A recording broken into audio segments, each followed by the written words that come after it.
বৃহত্তর আওয়ামী লীগের শাখা বিএনপি, বর্তমানে ভারপ্রাপ্ত আওয়ামী লীগ বিএনপি, তারা আওয়ামী লীগের মতো ১.৫ বছরে চাঁদাবাজি, খুন, ধর্ষণ, লুটপাট আর মামলা বাণিজ্য, হেডমগিরি আরও বিভিন্ন রকম অপকর্ম করছে সারা বাংলাদেশে। তো বাংলাদেশ জামাত ইসলামের একটাও কোনো অভিযোগ নেই। আর যে বর্তমানে যে মিডিয়া নিউজ চ্যানেল এগুলা বিএনপির হয়ে ধানের শীষের প্রচার করতেছে আগে থেকেই, আর তারেক রহমানকে তারা প্রধানমন্ত্রী হিসেবে প্রচার করতেছে।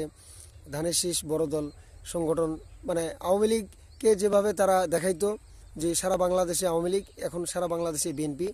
তো আমার কথা, বাংলাদেশের বেশিরভাগ জনগণ তারা ভোট দিয়ে, সুষ্ঠু নিরপেক্ষ ভোট হলে ভোট দিয়ে যদি তারা ধানের শীষকে জয়যুক্ত করে, আমি মেনে নিব। আমি ধানের শীষের বিরোধিতা করব, বিরোধী থাকব, কিন্তু অধিকাংশ মানুষেরা আমি মেনে নিব। ঠিক যেমন এখন বিএনপি আওয়ামী লীগকে মানে ফিরে আনার কথা বলতেছে, আর তারপরে তারেক রহমান সে তো আওয়ামী পুনর্বাসনের জন্য কাজ করতেছে, বা বিএনপিও কাজ করতেছে। বিএনপিতে তো অনেক রয়ের এজেন্ট আছে।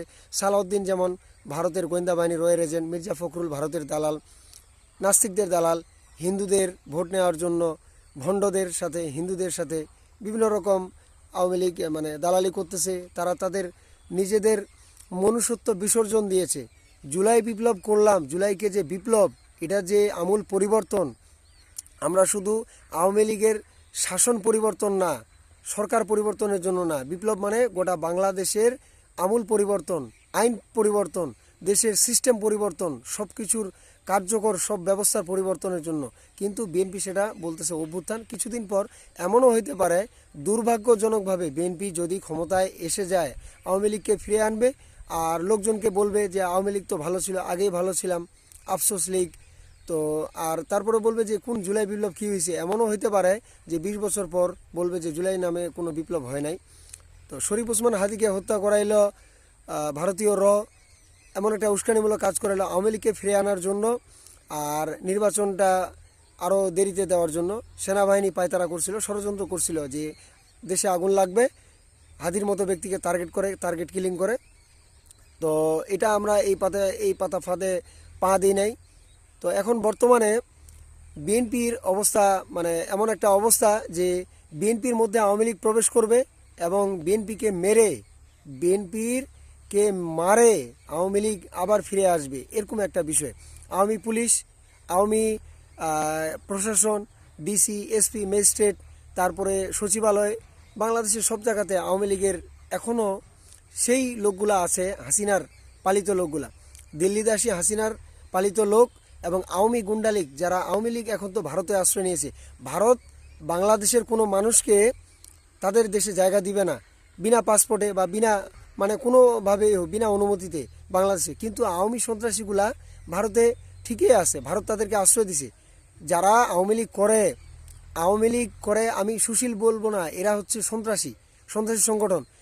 আওয়ামী লীগ একটা হচ্ছে গুন্ডা দল, এবং এটা ভারতীয় দল বাহিনী। মুক্তিযুদ্ধের চেতনা তারা বিক্রি করে, মুক্তিযুদ্ধ এই জিনিসগুলা বলে বলে তারা মানুষকে বিভ্রান্ত করে, মিথ্যা কথা ছড়ায়। আর বিএনপি ক্ষমতা পাওয়ার লোভে, স্বার্থের জন্য, যে বিএনপি জুলাই বিপ্লবে অংশগ্রহণ করেছিল, বিএনপির মানুষ স্বেচ্ছায় অংশগ্রহণ করেছিল, তারাও আজকে স্বার্থের জন্য তারা আওয়ামী লীগের পাতা ফাঁদে, ভারতের পাতা ফাঁদে তারা ফাঁদে পা দিয়ে তারা দেশকে ভারতের হাতে তুলে দিবে। তারেক রহমান ওই একই কাজ করবে, ঠিক আওয়ামী লীগের মতো। মানে যে আওয়ামী লীগের বিরুদ্ধে রক্ত দেওয়া হইল, যুদ্ধ করা হইল, হাজার হাজার সাধারণ মানুষ শহীদ হইল, সে আওয়ামী লীগের মতোই বিএনপি মানে দেশে আবার মানে তাদের অপকর্ম, অন্যায় শুরু করবে, মানে এরকম একটা অবস্থা। তো আগামী 12ই ফেব্রুয়ারিতে বাংলাদেশের ভাগ্য নির্ধারণ হবে। বাংলাদেশের ভাগ্য আপনাদের প্রত্যেকের ভোটে, ভোট আপনার রায়, ভোট আপনার মতামত। আপনারা ন্যায়, ইনসাফ এমন ব্যক্তিকে নির্বাচিত করুন যারা দুর্নীতি করবে না, যারা সৎ থাকবে, যারা বিচার করবে। আমাদের বিচার, জুলাই যোদ্ধাদের বিচার, জুলাই আহতদের বিচার, আর সারা বাংলাদেশে যত গুম, যত খুন হয়েছে, আয়নাঘরের বিচার, সেনাবাহিনীর বিডিআর দ্বারা হত্যা করা হয়েছে সেনাবাহিনীদেরকে, তাদের বিচার, পিলখানার সেই ট্র্যাজেডির, শাপলা চত্বরে মুসলিমদেরকে হত্যা করার বিচার, সব মিলে এই বিচার, ন্যায় এবং ইনসাফ যারা করতে পারবে তারা দাঁড়িপাল্লা মার্কায় এবং জামাত ইসলামে। আপনাদের কাছে আমি দাঁড়িপাল্লা মার্কায় জামাত ইসলামের হয়ে ভোট চাচ্ছি। আপনারা ভোট দিবেন, আপনারা জামাত ইসলামকে জয়যুক্ত করবেন। আর আওয়ামী লীগকে কখনোই আমরা ফিরে আসতে দিব না। আওয়ামী লীগের বিচার করব, দলগত বিচার করব, প্রত্যেকটা খুনের, প্রত্যেকটা অন্যায়ের বিচার করব, খুনি হাসিনার বিচার করব। বিএনপি কখনো অপকর্ম করতে দিব না। ইনকেলাব জিন্দাবাদ।